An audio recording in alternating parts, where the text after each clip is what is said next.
Okay, nakapasok na tayo. Oo, medyo maraming tao ngayon dito sa Terminal 1. Ayan, medyo marami yung tao. Good thing, hindi na natin kailangan pumila sa mga check-in counters.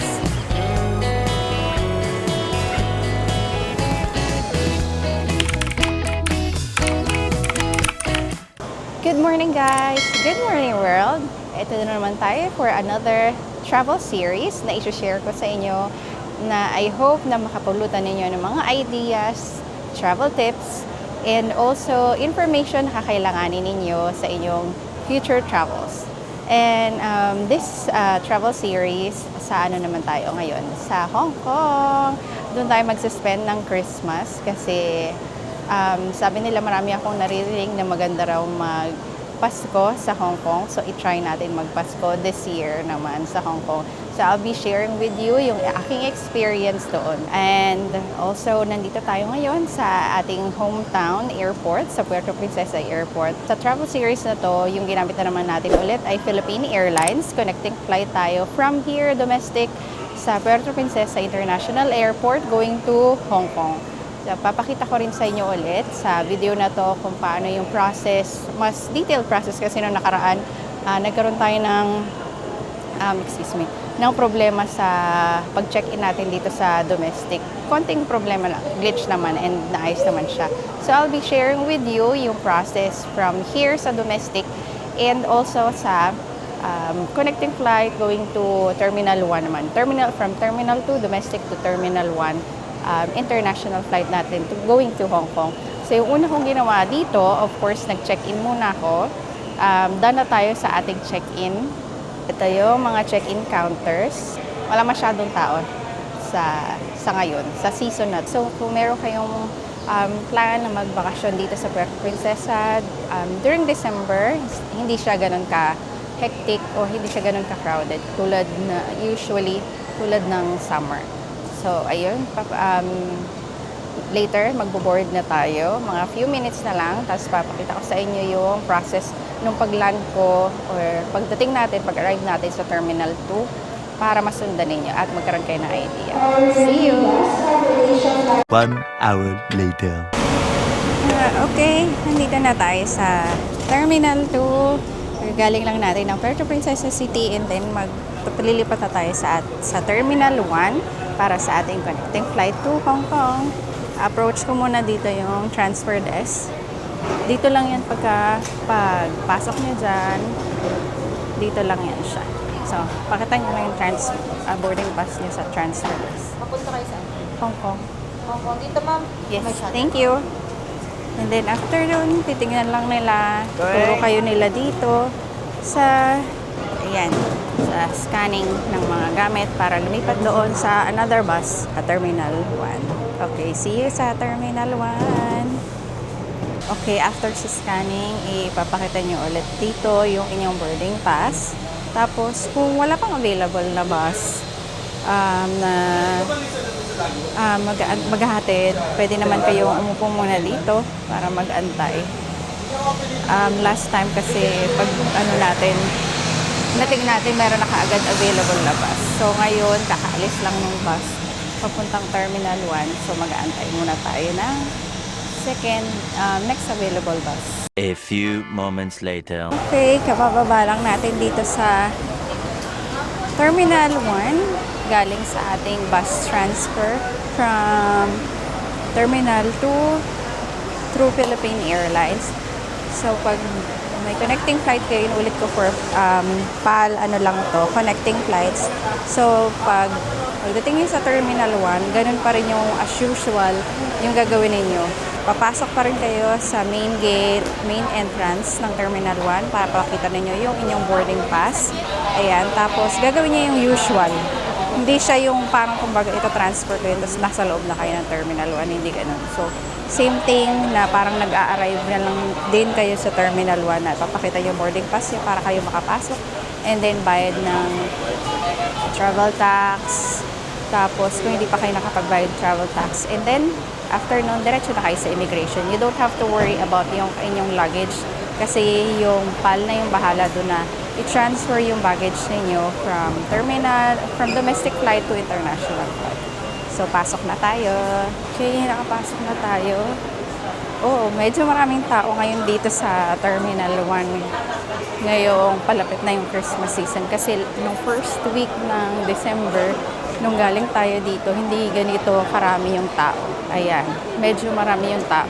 Good thing, hindi na natin kailangan pumila sa mga check-in counters. Hindi na natin kailangan makisabayan dyan sa mga haba ng pila. Kasi naka-check-in na yung ating luggage.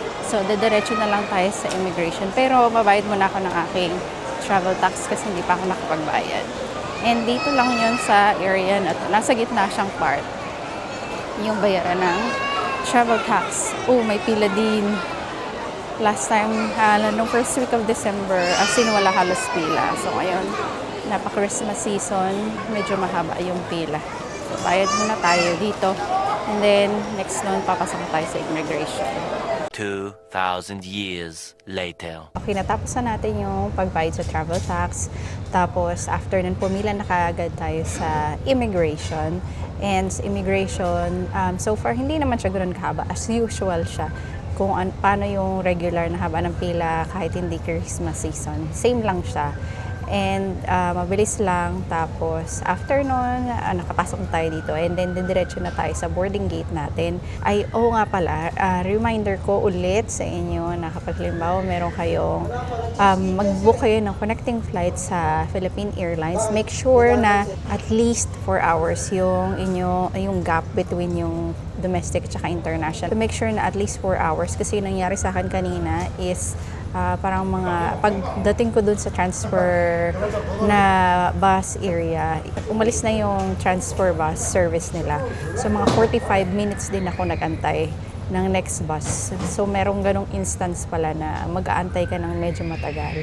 And syempre dahil peak season ngayon, so medyo mahaba rin yung pila sa travel tax na pagbabayad. Pero kung wala naman kung nakapagbayad na kayo sa travel tax, okay lang yun. So, yung mga ganong situation, ipag-ready ninyo para hindi kayo masyado nagmamadali. Okay, so wait na lang tayo sa ating boarding time and then I'll see you sa Hong Kong. A few moments later. Finally, we are here sa Hong Kong International Airport and hindi ko na nakapakita yung process yung sa simula pag-land, tapos pagsakay ng train, and then pagpunta ng immigration. Medyo mabilis yung phase ng paglakad ng bawat isa. Tapos iba't iba pa yung kasama mo, hindi lang mga Filipino, pati mga ibang lahi. Kaya parang unang-una medyo nalilito ako. Pero madali lang naman pala siya. Hindi naman siya masyadong ganon ka-tricky. Medyo overwhelming kasi masyadong malaki yung Hong Kong International Airport. Pero madali naman siyang sundin kasi meron siyang mga signs. Tulad nito, kasi may i-claim ako na SIM card na binook ko sa Agoda. So nakita ko naman yung niya. Ang layo niya kasi from doon sa nilalabasan, from arrivals hall. Tapos dito ko siya nakita. Naglakad lang ako, sinundan ko lang yung mga signs ko saan yung mga may A, B, mga ganyan-ganyan. So nakita ko naman nandito na yung hinahanap ko. So kukunin ko lang ngayon yung SIM card ko and then pupunta na tayo ng bus terminus para makapunta na tayo sa city center.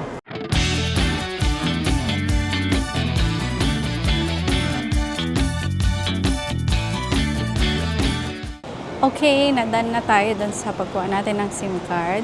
Ngayon mag-withdraw muna tayo dito sa Bank of China. Katapat lang yan siya ng paglabas nyo yung merong signage na malaki na may to the city.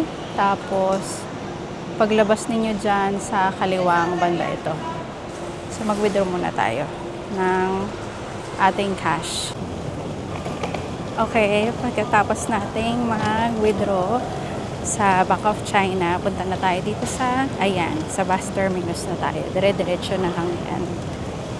Para makapunta na tayo sa city center. Okay, baka masyadong malapit yung ko. So, hindi naman siya sobrang nakakalito. Although, nag-take time talaga ako kasi hindi ako masyadong familiar sa first time ko pa lang dito sa Hong Kong. Tsaka hindi ako familiar talaga. Hindi ko masyadong pag-aralan tong bakasyon ko ngayon dahil sunod-sunod yung activities pag December. Tapos nag-Vietnam pa tayo 2 weeks ago. So hindi ko siya masyado napag-aralan. Pero madali lang naman siyang sundan. Ayun. Ayan na, makikita na yung paglakad nyo lang doon, makikita na kaagad yung bus terminus. So, napin na lang natin yung 821 and then, yan na.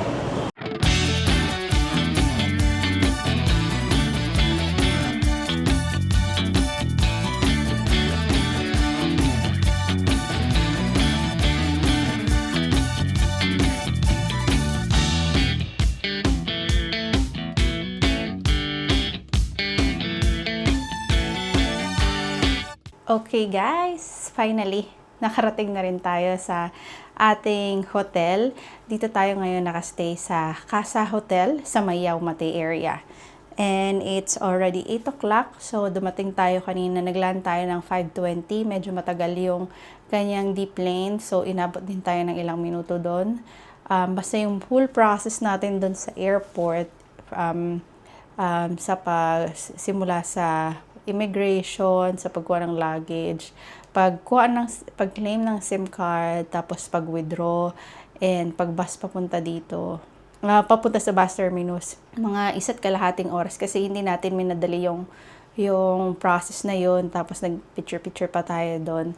Pero usually makakalabas naman kayo ng airport siguro within an hour kung kabisado niya or less, even less. Kung maiksi lang naman yung pila, tapos nakita niyo kaagad yung luggage ninyo. And diretso na kayo kaagad sa bus. So, yun na, nakarating tayo 8 o'clock. So, buti na lang wala akong masyadong agendang ginawa ngayong araw na to kasi alam ko na rin naman na gabi tayo darating. So, hindi ko na pressure yung sarili ko. Kaya nag-take time ako dun sa airport. Kinabisado ko siya para sa next time na pupunta tayo ulit, mas mabilis na yung process natin kasi kabisado na natin. Baka dito ka rin lang i-end yung first day natin. Not really first. Paglapag natin dito sa Hong Kong. So, yun na, i-recap ko lang from Puerto Domestic Airport ng Puerto Princesa. Tapos, pinakita ko sa inyo yung kung paano yung process ng connecting flight ng Philippine Airlines from domestic flight to international. Sobrang dali lang niya, sobrang smooth. Kaya happy ako ngayon na na-discover ko yun kasi sa fare niya pa lang, parang halos na libre na yung aking domestic flight kasi full board yun, merong luggage, merong meal, hanggang sa international flight, kasama na lahat yun.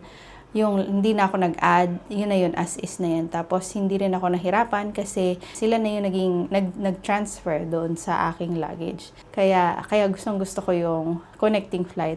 Ang one thing nga lang sa connecting flight, hindi ka dapat mag-skip lag or else mapapenalty ka. Yung skip lag, kapag meron kang isang flight lang doon na ma-miss, meron kang penalty.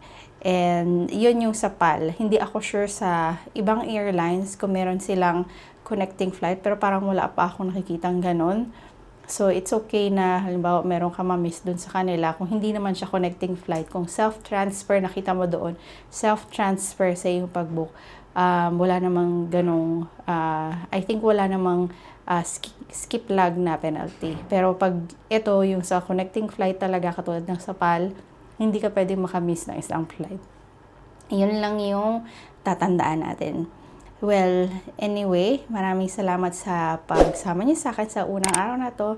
And tomorrow, marami naman tayong gagawin, marami tayong activities. So yun, papakita ko sa inyo kung paano ko ginawa yung mga DIY tours na yun. At mag-share din ako ng mga tips and kung ano ideas na mga na-discover or natutunan ko.